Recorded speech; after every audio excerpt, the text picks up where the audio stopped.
नमस्कार दोस्तों। आज शिरडी के साईं बाबा का दिन गुरुवार है।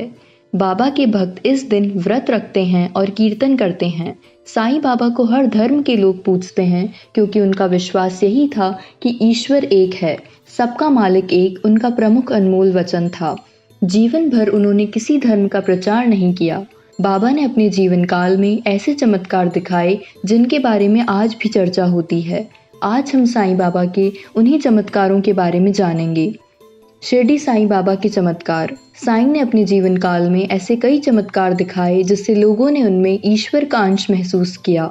इन्हीं चमत्कारों ने साईं को भगवान और ईश्वर का अवतार बना दिया। ऐसी ही कहानी है लक्ष्मी नामक एक स्त्री की जो संतान सुख के लिए तड़प रही थी। एक दिन साईं बाबा के पास अपनी विनती लेकर पहुंच गई। साईं ने उसे उदी यानी भभूत दिया और कहा, आधा तुम खा लेना और आधा अपने पति को दे देना। लक्ष्मी ने ऐसा ही किया। निश्चित समय पर लक्ष्मी गर्भवती हुई। साईं के इस चमत्कार से वह साईं की भक्त बन गई और जहाँ भी जाती साईं बाबा के गुण गाती। साईं के किसी विरोधी ने लक्ष्मी के गर्भ को नष्ट करने के लिए धोखे से गर्भ नष्ट करने की दवाई दे दी। इससे लक्ष्मी को पेट में दर्द हुआ एवं रक्तस्राव होने लगा। लक्ष्मी साईं के पास पहुंचकर साईं से विनती करने लगी। साईं बाबा ने लक्ष्मी को उदी खाने के लिए दिया।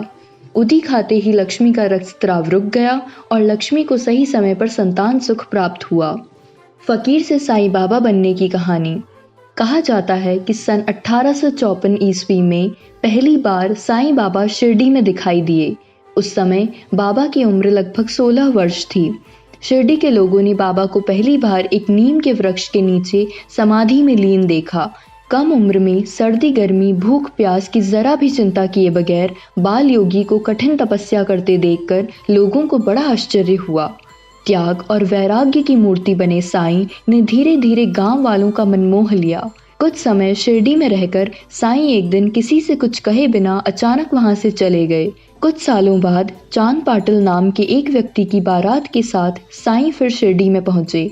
खंडोबा मंदिर के पुजारी मालसापति ने साईं को देखते ही कहा, आओ साईं। इस स्वागत संबोधन के बाद से ही शिरडी का फकीर साईं बाबा कहलाने लगा। साईं के जीने का तरीका। शिरडी के लोग शुरू में साईं बाबा को पागल समझते थे, लेकिन धीरे धीरे उनकी शक्ति और गुणों को जानने के बाद भक्तों की संख्या बढ़ती गई।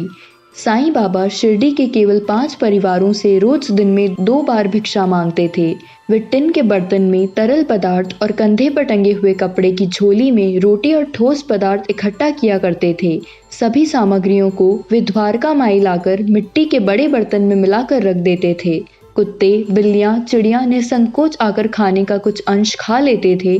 बची हुई भिक्षा को साईं बाबा भक्तों के साथ मिल बांट कर खाते थे। ओम साईं राम। धर्म ज्ञान से जुड़ी रोचक जानकारी के लिए लाइव सिटीज के YouTube चैनल को सब्सक्राइब करें और Facebook पेज को लाइक करें।